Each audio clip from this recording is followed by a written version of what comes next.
सो once again welcome everyone. तो हम elementary transformation discuss कर रहे उसमें हमने interchange of any two rows और एनी टू कॉलम्स डिस्कस किया है। तो जैसे यहाँ पे हमने लिया एनी टू रोज और एनी टू कॉलम्स, तो इसको सिंबॉलिकली हम ऐसा डिनोट करते हैं R1 interchange R2, C1 interchange C2।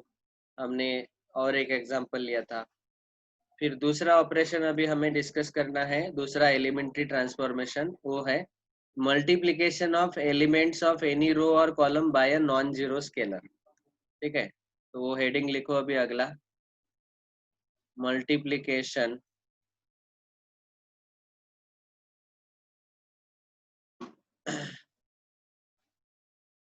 Multiplication of any one row और any one column by a non zero scalar. ठीक है, ये तो बहुत ही आसान ऑपरेशन है। देखो यहाँ पे समझो, एग्जाम्पल बता रहा हूँ direct. A is equal to matrix 0 2 3 4 है, और हम क्या कर रहे हैं अभी देखो, R2 उसके बाद ऐसा एक डायरेक्शन वाला एरो दिखाया, मतलब R2 में हम चेंज कर रहे, और क्या चेंज कर रहे, 4 इंटू R2। तो रो 2 जो है, ये जो रो 2 है उसको हम 4 से मल्टीप्लाई कर रहे। तो यही ऑपरेशन है, multiplication of the elements of any one row और any one column by non zero scalar. Scalar मतलब कांस्टेंट। कांस्टेंट किसी भी एक नॉन जीरो नंबर से हमें किसी एक रो को या किसी एक कॉलम को मल्टीप्लाई करना है। तो यहाँ पे इस ऑपरेशन का मतलब क्या है, हम चेंज कर रहे हैं R2 में, और क्या चेंज कर रहे हैं, R2 को हम 4 से मल्टीप्लाई कर रहे हैं। तो यहाँ ए मैट्रिक्स था, अभी ए का इक्विवेलेंट मैट्रिक्स क्या मिलेगा, ये मल्टीप्लिकेशन करने के बाद मल्टीप्लिकेशन R2 को ही करना है 4 से। तो यहाँ 4 से 3 को मल्टीप्लाई, R2 मतलब ये रो 2। रो 2 में कौन कौन से एलिमेंट है, 3 और 4। तो 3 को 4 से मल्टीप्लाई करो तो 4 3 जा 12, और इस 4 को 4 से मल्टीप्लाई करेंगे तो 4 4 जा 16। बस हो गया, समझा। वैसे ही कॉलम को मल्टीप्लाई करो, तो यहाँ पे बोला गया C1 को चेंज करो, किसमें चेंज करना है, मल्टीप्लाई विथ -3। -3 भी एक नॉन जीरो कांस्टेंट है, तो -3 से अगर मल्टीप्लाई करूंगा मैं कॉलम 1 को, तो 0 को -3 से मल्टीप्लाई करेंगे तो 0 इंटू -3 0 ही रहेगा, और कॉलम 1 को इसको -3 से मल्टीप्लाई करेंगे तो -3 इंटू 3 -9। और दूसरा वाला जो कॉलम है उसको एज इट इज लिख लिया, उसको हाथ नहीं लगाया। चेंज क्या किया, खाली बस कॉलम 1 में, उसको बाकी के कॉलम को हाथ नहीं लगाया, समझा। तो ये याद रखना है। यहाँ भी रो 2 को हमने 4 से मल्टीप्लाई किया, तो यहाँ 4 3 जा 12 और 4 4 जा 16 आया। लेकिन R1 जो है, पहला रो जो है 0 2, उसको हाथ नहीं लगाया, उसको एज इट इज लिख लिया बस। ओके, तो ये है हमारा सेकंड ऑपरेशन। इसको देखो जनरली ऐसा डिनोट करते हैं, आर आई को चेंज कर रहे कैसे, K इंटू R I। तो I मतलब रो का नंबर, कौन से रो को आप K से मल्टीप्लाई कर रहे हैं, K मतलब एक कांस्टेंट है, यहाँ पे 4 है K का वैल्यू, यहाँ पे -3 है। समझ में आया? तो अभी यहाँ पे ये दोनों इक्विवेलेंट मैट्रिक्स मल्टीप्लाई करने के बाद हमें मिल जाते हैं। सो मैं एक एग्जांपल बताता हूँ, समझो। यहाँ पे उन्होंने बुक में 2x2 वाला एग्जाम्पल दिया, मैं 3x3 वाला एग्जाम्पल देता हूँ। ठीक है, समझो हमारे पास ये मैट्रिक्स है 1 2 3 4 5 6 7 8 9। फिर से वही मैट्रिक्स लिखा, इसमें टोटल 3 रो है, R1 R2 R3, और 3 कॉलम है, C1 C2 C3। अभी मैं ये वाला ऑपरेशन कर रहा हूँ, multiplication of any one row और any one column by non zero scalar. तो पहले हम क्या करेंगे, पहला ऑपरेशन परफॉर्म करेंगे रो में। तो पहले हम क्या करेंगे, समझो मैंने एक लिया, मुझे चेंज करना है R2 में, रो 2 में, सेकंड रो जो है ये 4 5 6 एलिमेंट्स, उसमें क्या चेंज करना है, ऐसा लिखो एरो करके, हमें मल्टीप्लाई करना है उस रो को किसी एक कांस्टेंट नंबर से, नॉन जीरो नंबर से। तो नॉन जीरो नंबर समझो मैंने मल्टीप्लाई कर रहा हूँ -2 इंटू R2, ठीक है। अभी -2 से हमें मल्टीप्लाई करना है। अभी यहाँ पे चेंज क्या हो रहा है, समझो ये मैट्रिक्स फिर से A इज इक्वल टू है, तो अभी ये जो मैट्रिक्स है ऑपरेशन करने के बाद A इक्विवेलेंट बनेगा, ओके। वो सेम नहीं रहेगा, इक्विवेलेंट रहेगा। अभी R2 जो है सेकंड रो 4 5 6, उसको हमें -2 से मल्टीप्लाई करना है। तो -2 इंटू 4 -8, -2 इंटू 5 -10, -2 इंटू 6 -12। चेंज किस में करना है, खाली R2 में ही। वो चेंज क्या है, -2 से मल्टीप्लाई करो। तो R2 के तीनों एलिमेंट्स को हमने -2 से मल्टीप्लाई किया। R1 और R2 में कोई चेंज है क्या, सॉरी R1 और R3 में कोई चेंज है क्या, कोई चेंज नहीं। तो R1 जो है 1 2 3 एज इट इज लिख लिया, और 7 8 9 R3 तीसरा वाला रो एज इट इज लिख लिया। समझ में आया सबको? वैसे ही हम अगला ऑपरेशन करेंगे कॉलम में। समझो मैं कॉलम C3 में चेंज करूंगा। C3 कौन सा चेंज है, C3 मल्टीप्लाइड बाय, इसको हम मल्टीप्लाई करेंगे समझो 5 से, 5 इंटू C3, समझा। तो A इक्विवेलेंट जो है वो क्या बनेगा, खाली कॉलम 3 में चेंज होगा। तो कॉलम 3 में चेंज होगा, इसीलिए कॉलम 1 जो है 1 4 7 और कॉलम 2 जो है 2 5 8, वो मैंने एज इट इज पहले लिख लिया। और कॉलम 3 को हमें 5 से मल्टीप्लाई करना है, तो 3 6 9 को हमें 5 से मल्टीप्लाई करना है। तो 5 से मल्टीप्लाई करेंगे तो 5 इंटू 3 15, 5 6 जा 30 एंड 5 9 जा 45। समझ में आया सबको? तो बस ये है second operation, multiplication of any one row और any one column by a non zero scalar. ये ऑपरेशन ऐसा करते हैं। अब ऑपरेशन पहले समझो, फिर इसका यूज कहाँ करना है, कैसे करना है, वो हम इनवर्स फाइंड करते वक्त डिस्कस करने वाले हैं, ठीक है। तो पहला ऑपरेशन हो गया, इंटरचेंज करो ऐसे R1 और R2 C1 C2 ऐसे, रो को इंटरचेंज करो, कॉलम को इंटरचेंज करो। दूसरा ऑपरेशन है किसी एक रो को या किसी एक कॉलम को एक नॉन जीरो नंबर से मल्टीप्लाई करना है, ओके। अभी तीसरा ऑपरेशन जो कि बहुत बहुत इंपॉर्टेंट है, उस ऑपरेशन का नाम है operation number C, adding the scalar multiple of all the elements of any one row और any one column to corresponding elements of any other row और अदर कॉलम। तो इसका हम डिस्कशन अभी करेंगे।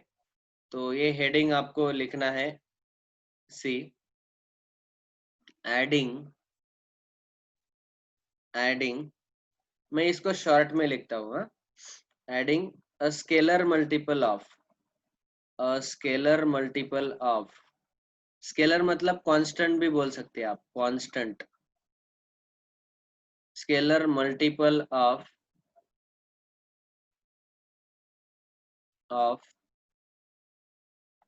Elements of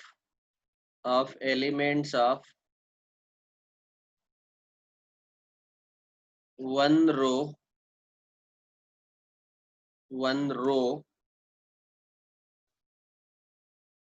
to corresponding elements of other row, okay, to corresponding elements of other row। या तो ये रो वाला लिखा, वैसे ही कॉलम का भी लिख सकते हैं, adding a scalar multiple, scalar मतलब constant, multiple of elements of one column to corresponding elements of other column. तो इसका ये मैं अलग अलग क्यों लिख के दिया, इसका रीजन है कि रो वाला ऑपरेशन करते वक्त रो के साथ ही खेलना है, और कॉलम वाले ऑपरेशन करते वक्त कॉलम के साथ ही खेलना है। ओके, बहुत सारे स्टूडेंट मिक्स कर देते हैं, वैसा नहीं करने का। ठीक है, अभी देखो यहाँ पे मैं ऑपरेशन बता रहा हूँ, एग्जाम्पल डायरेक्ट। एक मैट्रिक्स ए दिया है -1 4 2 5, इसमें 2 रो है और 2 कॉलम है। अभी हमारा पहला ऑपरेशन क्या है, देखो पहले ध्यान से देखो। R1 में हमें चेंज करना है, इसमें चेंज करना है R1। तो रो 1 चेंज होने वाला है, तो वो एरो के लेफ्ट में लिखा है, ये जो एरो है इसके लेफ्ट में लेफ्ट में लिखा है R1, इसमें चेंज करना है। क्या चेंज करना है वो एरो के राइट में बताया गया, कौन सा चेंज है वो। R1 मतलब R1 के जो भी रो 1 के एलिमेंट्स है उसमें +2 टाइम्स R2। R2 जो है उसको 2 से मल्टीप्लाई करो और वो R1 में ऐड करो, और ये चेंज पूरा किस में करना है, खाली R1 में। मतलब खाली R1 चेंज होगा, R2 को हाथ नहीं लगाना। R2 2 5 एज इट इज लिख लिया पहले, देखो 2 5 एज इट इज लिख लिया, उसको हाथ नहीं लगाया। चेंज किस में करना है, जो एरो के लेफ्ट में रहता है। एरो के लेफ्ट में है R1, तो R1 में चेंज करो। क्या चेंज है वो अभी बताया है राइट में। R1 में 2 टाइम्स R2 ऐड करो। तो अभी देखो R1 का पहला, अभी R1 जो है यहाँ पे हमें R1 का पहला एलिमेंट देखना है -1। तो ये R1 है, इसके जगह हमें हमारा ऑपरेशन क्या है, R1 + 2 R2। तो हम क्या करेंगे, ये है पहला एलिमेंट -1, तो R1 के जगह पहला एलिमेंट -1 लिख लिया, बाद में +2 इंटू R2। तो 2 इंटू R2 का पहला एलिमेंट है ये 2, तो इसलिए यहाँ पे हमने 2 लिख लिया। ठीक है, तो जो पहला एलिमेंट है वही पहला करस्पॉन्डिंग एलिमेंट जो है हमने वैसे यहाँ पे लिखना है। ठीक है, वैसे ही यहाँ पे भी R1 + 2 R2। तो R1 में ये 4 है, तो 4 लिख लिया। उसके बाद उसमें +2 इंटू R2 का भी इस 4 का करस्पॉन्डिंग एलिमेंट है 5। ठीक है, -1 का करस्पॉन्डिंग एलिमेंट था 2, तो इसलिए 2 इंटू 2 लिखा, और यहाँ 4 का करस्पॉन्डिंग एलिमेंट है 5, तो R2 की जगह हमें यहाँ पे 5 लिखना है। अभी इसका कैलकुलेशन करो, ये 2 2 जा 4 आएगा, 4 - 1 3, और 2 5 जा 10 + 4 14। ये हुआ हमारा ऑपरेशन। वैसे ही कॉलम का ऑपरेशन हम कर सकते हैं। समझ में आया? मतलब क्या है, जो चेंज करना है जिस रो में वो लेफ्ट में लिखो एरो के, और एरो के राइट में जो चेंज कर रहे हैं आप वो लिखो, और वो चेंज ऐसे करना है, करस्पॉन्डिंग एलिमेंट के साथ करना है। ठीक है, वो आपको समझ में आ गया होगा। अभी इसी में उन्होंने क्या पूछा हमें कि इसी में एक ट्रांसफॉर्मेशन करके बताओ, C2 में चेंज करो। C2 मतलब कॉलम 2, ये वो जो है हमारा C2 है और ये C1 है। तो इस C2 में हमें चेंज करना है, क्या चेंज करना है, C2 + -3 C1। तो देखो कॉलम का ऑपरेशन करते वक्त हम क्या कर रहे हैं, यहाँ पे एडिंग अ स्केलर मल्टीपल, ये C2 में C1 का स्केलर मल्टीपल ऐड कर रहे हैं। तो अभी ये ऑपरेशन मैं यहाँ पे दिखाता हूँ, यहीं पे सॉल्व करके बताता हूँ। तो हम क्या कर रहे हैं, C2 में चेंज कर रहे हैं, क्या चेंज कर रहे हैं, C2 + -3 इंटू C1। ओके, अभी वो जो चेंज है, चेंज करने के बाद A इक्विवेलेंट हमें क्या मिलेगा वो पहले हम लिख लेंगे। तो देखो खाली C2 में चेंज कर रहे हैं, तो हमारे मैट्रिक्स का पहला कॉलम जो है -1 2 एज इट इज लिख लेंगे पहले, इसमें कोई चेंज नहीं होगा। इतना सबको समझ में आया? अभी जो कॉलम 2 है उसमें क्या चेंज है, C2 + -3 इंटू C1। तो C2 का कॉलम 2 का पहला एलिमेंट है हमारा 4, बाद में है ये प्लस साइन, बाद में -3 इंटू C1। C1 का, अभी C1 का 4 के करस्पॉन्डिंग एलिमेंट कौन सा है, -1 पहला। तो -1 से मल्टीप्लाई करो यहाँ पे, तो C1 के जगह यहाँ -1 आएगा। बाद में इस पर्टिकुलर प्लेस में ये कॉलम का दूसरा एलिमेंट है 5 प्लस C2 के जगह C2 कॉलम का एलिमेंट लिख लिया 5 प्लस -3 इंटू C2 ये C1 का इसके करस्पॉन्डिंग एलिमेंट कौन सा है 2, तो यहाँ 2 लिख लिया। समझ में आया?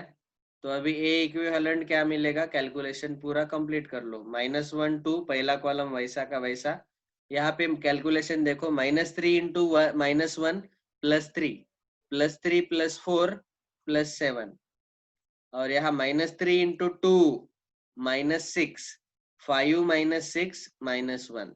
मैंने ओरली किया, आपको वैसे अभी 12वीं में है, आप ओरली कर सकते हैं डायरेक्ट ऐसा।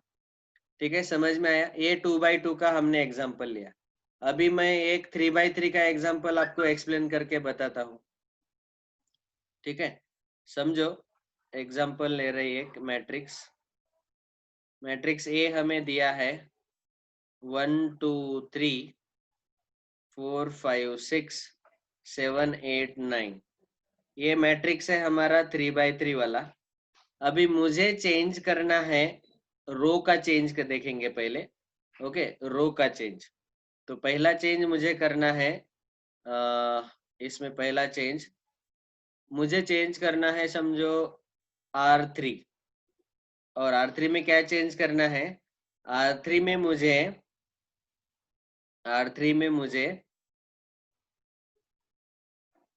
R3 प्लस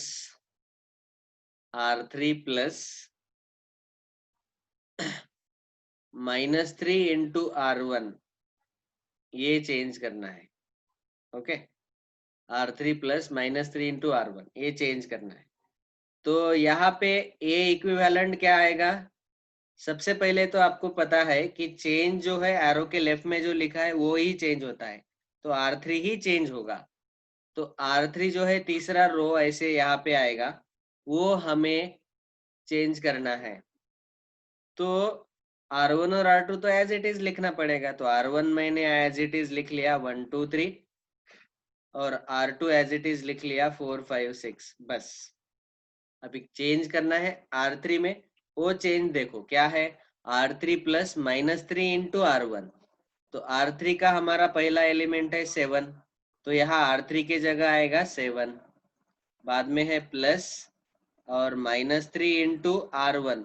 7 के करस्पॉन्डिंग R1 का एलिमेंट क्या है 1, तो यहाँ आएगा इंटू 1। समझा क्या? देखो, करस्पॉन्डिंग एलिमेंट का मतलब ये होता है सेम एलिमेंट। ओके, बाद में अगला एलिमेंट है हमारा R3 का 8, तो R3 की जगह 8 लिखो यहाँ पे, प्लस -3 इंटू इसके करस्पॉन्डिंग एलिमेंट R1 का क्या है 2, R1 है ना, इंटू R1, तो ये है 2, तो यहाँ पे आएगा इंटू 2। समझ में आया क्या? हाँ, इसको थोड़ा एक्स्ट्रा बढ़ा देते हैं। और आखिरी का जो कॉलम है,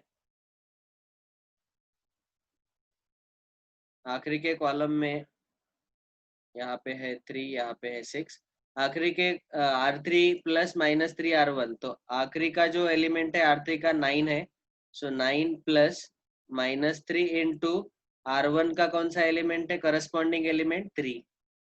ओके, अभी फाइनल आंसर बोलो कैलकुलेशन करके। तो 1 2 3 पहला रो आएगा, दूसरा रो आएगा 4 5 6, उसमें कोई चेंज नहीं, खाली यहाँ पे चेंज है R3 में। तो रो 3 में क्या चेंज होगा देखो, 7 into -3 into 1, 7 plus -3 into 1, -3 into 1 -3, 7 -3 यहाँ पे आएगा 4, यहाँ पे -3 इंटू 2 -6, 8 -6 2 आएगा, 9 प्लस -3 इंटू 3 -9, 9 -9 0। समझा? तो ये हुआ हमारा ए इक्विवेलेंट। इक्वल टू नहीं लिखना है, ए इक्विवेलेंट लिखना है। Okay, so adding a scalar multiple of element of one row to corresponding elements of other row। तो देखो, एक रो में दूसरे एक रो का कांस्टेंट मल्टीपल हमने ऐड किया। अभी समझ में आया सबको? वैसे ही कॉलम का भी ऑपरेशन हम करके देखेंगे एक। तो यहाँ पे फिर से मैं लिख रहा हूँ, मैट्रिक्स ए हमने लिया था 1 2 3 4 5 6 7 8 9, ये 3x3 वाला मैट्रिक्स है। यहाँ पे अभी मैं क्या कर रहा हूँ, कॉलम 2 को चेंज करेंगे such that C2 plus 4 into C2 plus 4 into C3। Okay, कौन सा कॉलम चेंज होगा? खाली C2। तो देख के ही बोला मैंने C2 चेंज होगा, तो कॉलम 1 पहले एज इट इज लिख लो। तो कॉलम 1 जो है 1 4 7 एज इट इज लिख लिया। C2 में जो चेंज होगा वो हम बाद में लिखने वाले हैं। और C3 तीसरा कॉलम भी एज इट इज पहले लिख लो, इतना लिख लिया। अभी कॉलम 2 में क्या चेंज करना है? C2 plus 4 into C3। तो C2 मतलब ये दूसरा कॉलम है हमारा। तो C2 का पहला एलिमेंट है 2, तो C2 के पहला एलिमेंट 2 लिख लिया। बाद में यहाँ पे है प्लस 4 इंटू C3। इसका C3 का पहला एलिमेंट करस्पॉन्डिंग एलिमेंट रहेगा 3, तो यहाँ आएगा इंटू 3। समझा क्या? बाद में है C2 प्लस 4 इंटू C3, सो 5 प्लस 4 इंटू 6, इसका करस्पॉन्डिंग एलिमेंट 6 है। बाद में है 8, तो 8 प्लस 4 इंटू 9 आएगा, इसका करस्पॉन्डिंग एलिमेंट C3 का 9 है। समझा? तो ए इक्विवेलेंट टू क्या आएगा? फाइनल आंसर कैलकुलेशन करके लिख लो। तो यहाँ पहला कॉलम 1 4 7 एज इट इज, तीसरा कॉलम 3 6 9 एज इट इज, और एक कैलकुलेशन देखो, 4 3 जा 12 प्लस 2 14, 6 4 जा 24 प्लस 5 29, 9 4 जा 36 प्लस 8 कितना है? आएगा 44। करेक्ट है ना? कैलकुलेशन आप चेक कर लो खुद। 12 प्लस 2 14, 24 प्लस 5 29, यस 44 ये है। तो ये हुआ हमारा ए इक्विवेलेंट। समझ में आया क्या सबको? तो ये फाइनल आंसर। तो ऐसे हमें adding a constant multiple of one column into another, तो कांस्टेंट मल्टीपल C3 का हमने C2 में ऐड करके C2 को चेंज किया यहाँ पे। ओके, इसी को बुक में उन्होंने इन जनरल ऐसे लिख के दिया, देखो RJ चेंज करो RJ plus K into RI। समझा ना? तो यहाँ रो नंबर जो है उसी रो में दूसरे रो का कांस्टेंट मल्टीपल हमें ऐड करना है। यहाँ इसी कॉलम में दूसरे कॉलम का कांस्टेंट मल्टीपल ऐड करना है, ऐसे। समझ में आया? अभी ये नोट्स बहुत इंपॉर्टेंट है। यहाँ पे जो दो नोट दिए हैं, पहला नोट 1 है, आप पढ़ो। आफ्टर ट्रांसफॉर्मेशन ऑफ दिस, कौन सा? तीसरा वाला ट्रांसफॉर्मेशन।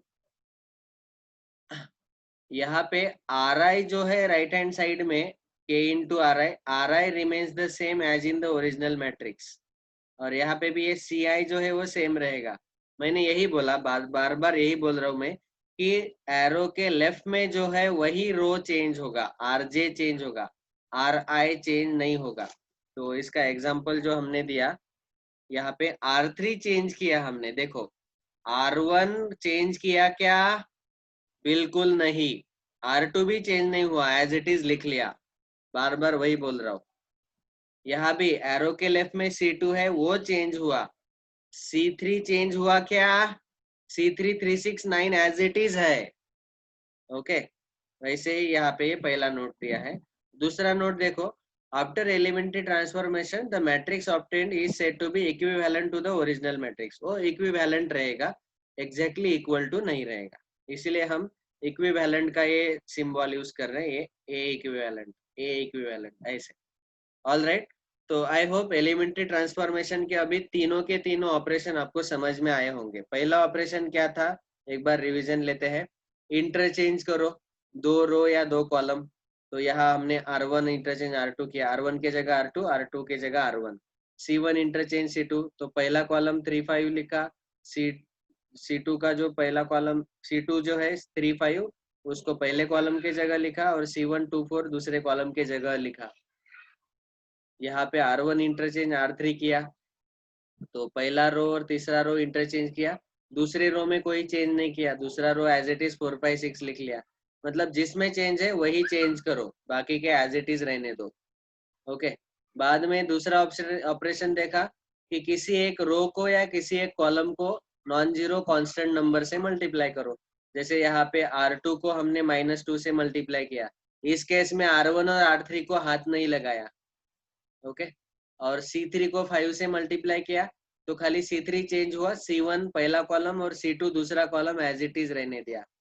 वैसे ये आखिरी का तीसरा ऑपरेशन जो है, रो में दूसरे रो का कांस्टेंट मल्टीपल ऐड किया, तो जो रो चेंज हो रहा है वो लेफ्ट में लिखा था वही चेंज होगा। ठीक है, ये R1 चेंज नहीं होगा। और यहाँ पे C2 में हमने C3 का 4th मल्टीपल ऐड किया, constant multiple of C3 C2 में ऐड किया, तो C2 ही चेंज होगा, C1 और C3 एज इट इज रहेंगे। ओके, समझ में आया? तो ये है एलिमेंट्री ट्रांसफॉर्मेशन। अभी इसका जो एप्लीकेशन है ये हम अगले लेक्चर में देखेंगे, इनवर्स फाइंड करने के लिए मैट्रिक्स का। All right, thank you very much.